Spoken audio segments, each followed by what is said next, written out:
Okay, so since we had such positive feedback on the kind of psychology of sales and how to move, regardless of any sales that you're in, so whether you're recruiting real estate agents or maybe loan officers or your clients, you guys seem to really like the 5 C's and then the R. So I went digging and I found my original OG guys from 2012. This was my logo because I wanted the B to look like a heart inside the home. And I really resonated with just getting people to feel like they belong. Like that still empowers everything that I do, even today in any field or any career that I've been in. It's just, I really want people to feel safe and like they belong. And that's really how you should feel inside a home and how everyone deserves the right to home ownership. Just usually they lack the knowledge or the mentorship to learn how to get into a home sooner. And so this was my original logo. I had the house with the bee. And guys, I, with my business coach, drew out, can't really see this, but I had on here the create, convert, commit, captivate, close, and then retain. So I was thinking, since so many of you gave great feedback on that, I thought it would be important to talk about the 3 core skills to a sale. And of these 3 skills, we often spend too much time in the last one and not enough time in the first one. So I'm going to literally be taking out this old school, like guys, look, I even had my purpose, my vision, my objectives. This is crazy. And it's still true today. It can be applied. That's what's so great about this content and understanding just the key components to a sale, which is something that you could then teach your own class, or maybe you could duplicate this video and send it out to either agent partners or CPAs, financial advisors, whomever. So the 3 core skills, the first one is qualify. This is where I don't feel like we stay curious long enough, where we really unpack someone's situation and explore it with them. So it doesn't look like it's us versus them. Like it's not selling. And this is a lot easier to do when you detach yourself from the outcome. Now, easier said than done because we get paid a commission, right? Like we have a motive to want to sometimes force these people into a home. But I had a really kind of a paradigm shift moment when I was on a strategy call with Ryan Grant, and I was talking to him about, okay, so if we know that some people are researching or maybe dreaming of home ownership like 2 years before maybe they're ready, I feel like most loan officers don't have the incubation or nurturing strategy set up to stay in front of those clients to then eventually convert them when they're ready. And he was like, why are we letting the client decide when they are ready? Like, he's like, I really don't believe most are 2 years out. Like they just don't have the right information to ignite that sense of urgency of like why they shouldn't wait 2 years. And so it just really kind of made me go like, wait a minute, what? And so when I started looking at these 3 core skills needed for every sale, I thought, so where could I have been a little bit more curious, longer, asking the past, present, future questions that we've talked about before? Like, tell me a little bit about your current situation. How long have you been living there? What attracted you there in the first place? What's making you want to move? Just diving into what's going on in their world and then what their dreams and goals are in the future. What does this home purchase mean to them? And so that's what I mean by qualify, not just from a pre-qualify standpoint where it's the order taker syndrome of like date of birth, social, where do you work? How long have you been living there? Like when people say where they work, it's, oh, you're a doctor. Did you always want to be a doctor, or what got you into the medical field? Like sometimes it's stopping and pausing and asking those deeper questions, which is usually the question after the question. And guys, when you do that, that's what we had talked about initially, like a few videos back, about being able to connect. And sometimes like not being so focused on our own agenda in the sale and like what we need from this person in order to give them like a yes or no. But if you could make connecting with them, which may mean slowing the process down to then eventually speed it up.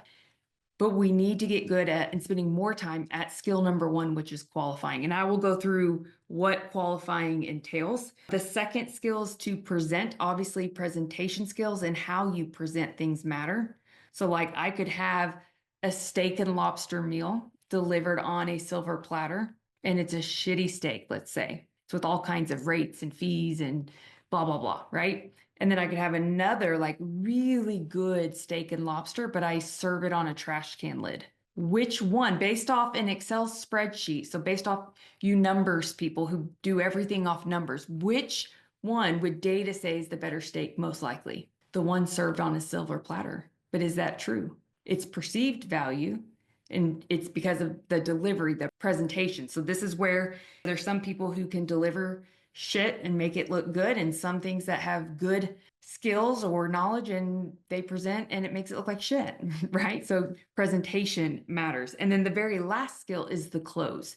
This is where we try to go too fast, too soon, too big, and spend too much time all focused on what's the magic script to get more people to say yes. Well, it may not be to get more people to say yes. It's finding the right people that we would even want to partner with or work with to then say yes. So what are the questions I need to be asking of, say, real estate partners to know whether or not I'd even want to work with them? Okay, so the 3 core skills are qualify, which we need to spend more time in, present, and then close. So now I'm going to break down what are the subcategories of how to qualify. So the first one is wants. This is basically like the benefits. So what are the benefits of owning the home? And I usually think of like the physical benefits. So obviously shelter, maybe they need more space because they're renting, maybe they need less space. What's the physical want? And then the emotional want. And I know this is where we go from logic to emotion, and a lot of y'all don't like to go there. But what would this purchase mean to you? If you're in this home by this summer, what does that look like? What does it feel like? Is it security? Is it status? Now, they're not going to come out and say that, but you're essentially slowing the process down to qualify. What's their sense of urgency? What's the real driver behind this? So maybe they say they want like a 5-bedroom, 4-bath home with a front garage. What are the physical wants? Also consider what they're wanting to spend monthly. What are they comfortably spending now? What is their reasoning behind that number? Like, what's their other debt situation like? What's future debt situation like? What's future income situation like? So that's essentially the wants. Then you go to the needs, which is more of the features, like the rates, the terms, the fees. Wants is more benefits, needs is more features. Then we go into timing. So timing meaning like in a perfect world, when would you like to be in this home? And what would happen if you went before that or after that?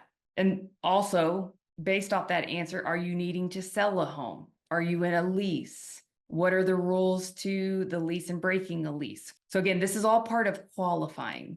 The timing part really helps us kind of size urgency, right? Like they may say, I have to be in a home before August 1st because my kid cannot go back to the school that they were in. Affordability. So that's pretty obvious. So what's the monthly payment goal, total out of pocket budget that they have set aside for this purchase?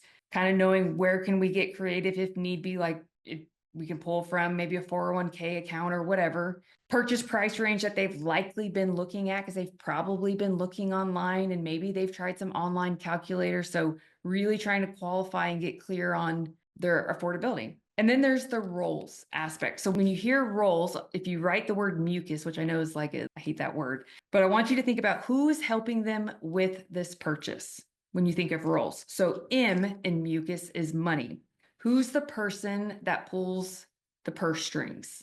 Is it the wife that makes the final decision? Happy wife, happy life? Is it the husband? Is it the mom? Is it the dad? Is it them? Are you speaking? And do you have both people on the line or everyone on the line who, one, for M, money, who controls the budget? You as user of the home, which is, I hate to say this because it's so sexist, but it's usually the wife. Like maybe it's the kitchen, it's the master. Sometimes it's the husband too, or the man. I shouldn't say husband, the man with the backyard. What are the user, who's the main user of the home? C is the champion. So who is on your side with this purchase? Likewise, who is the authority? So that's the A. So mucus, M-U-C-A is authority. And then S is the screen.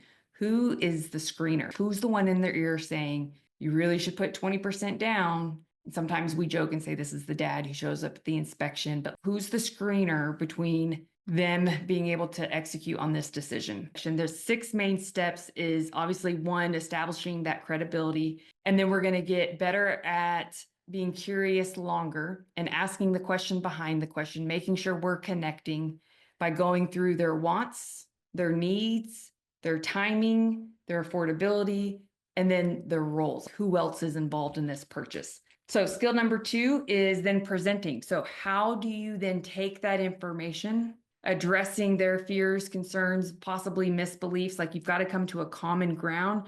And then how do you then present? A lot of times clients use Mortgage Coach where they show a TCA or a cost analysis or something that shows, because telling is not selling.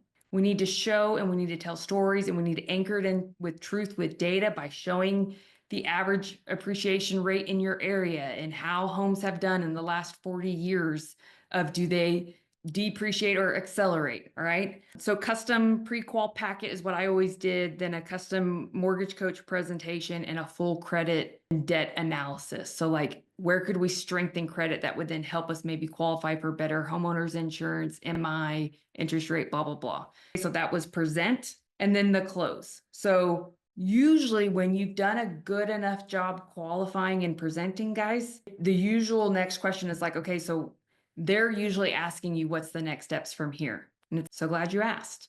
Typically from here, we'd like to upgrade you to a TBD approval, but that on average cost us about $1,500 with personnel and certain reports that we have to run. So what we ask from you is your commitment and your intent to proceed with us so that we can push it through underwriting and have you out shopping with a TBD approval. But this is when you're looking at, are there any objections that were raised? Again, if we did our job up front qualifying, then we're not trying to overcome objections. The real goal is to not have any come up, because you've taken all those like doors away and you've addressed everything up front. But if there are objections, we want to make sure that we've resolved them, and then make sure that we've got their commitment. Like, you have to verbally say, do I have your commitment and can I get your intent to proceed? Same thing when I tell you when you're meeting with a real estate agent, before you leave that meeting, you have to ask and be bold. This is where it takes some courage to say, can I rely on you based off this meeting? And if we choose to partner together, could I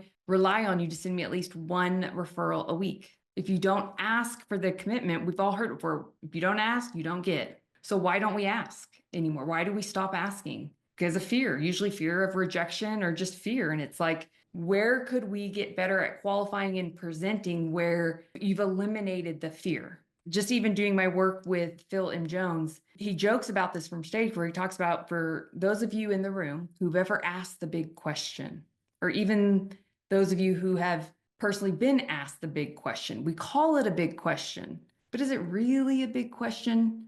Because going into it, were you like thinking, oh, 50-50 odds, like there's a 50-50 chance she could say yes or no? Probably not. It was like a good 99% chance, right? Like, we made sure before we asked the question or before we said yes that we were pretty darn sure. So it removed that fear. That's how I want you to get with your sales conversations, is what could we do during the qualifying phase and the presenting phase where there's that much certainty, where there isn't fear. All it requires is then a little bit of courage to then ask for the commitment, but you have to ask. I fell short of this when I used to do my monthly educational events. Back when I originated, I would get up and teach, and I loved teaching because obviously I was a teacher before. But then at the end, it's like I spent so much time practicing and rehearsing kind of the intro and every slide of the presentation that then I totally bombed and usually ran out of time. And I still suck at this. I'm still working on it. But the close piece, it was like, dang, I didn't ask for the commitment. And so don't do what Deb did. Be better than Deb. So that is essentially, that's it. So those are the 3 core skills of a sale. And do this before you ever go to give advice, because I feel like we get asked one question and all of a sudden we become advice monsters, because it's like we want to tell them so badly. Make a rule to ask 3 more questions before you ever give advice. Because truth be told, the best advisors give the least advice. They ask more strategic questions where they allow the other person to like self-discover and own the correct answer of what they should do. Now, sometimes you need nudges and you've got to label things and you've got to guide them, because obviously we're the doctors in the situation. Like, I don't go to a doctor, and if he were to tell me, what do you think's the best thing to do? I'd be like, you're the doctor. You're asking me. Like, so we're still the professional, but it needs to be a pure motive where you have fully unpacked what's going on in their world and what's in their head to then, again, emotionally detached from the outcome. What is the best solution for them? So that is just my piggyback to the video where I went over the 5 C's and the R. If you haven't done that exercise with your client experience, then do that. Make sure you write out the triggers, but then also do it for your referral partners. Because I have a feeling a lot of you don't have the onboarding and offboarding process of your partners as clearly identified in a pipeline sequence as you do your partners. Like we spend so much time creating this world-class experience with our borrowers, which we should. That's where you have to start. But then we've got to start mapping out and have a way in our CRMs to track like our lead generation. Is this person, a warm person in our system, but we haven't quite converted them to an appointment, or they haven't quite come to one of our trainings? Like, where are they in the relationship with you? Who's fallen off? Who do you need to go back and revisit? And just these 2 lessons alone, guys, you could create your own video and send it as a value bomb email to all of your preferred partners and start with the 5 C's and the R, and then go over the 3 core skills in every sale. If y'all have any other questions, y'all know what to do. I'm not hard to find. Just shoot us an email or send me a DM, and we are here to help support you guys. And to all the moms and Mr. Moms out there, have a wonderful Mother's Day. Y'all take care.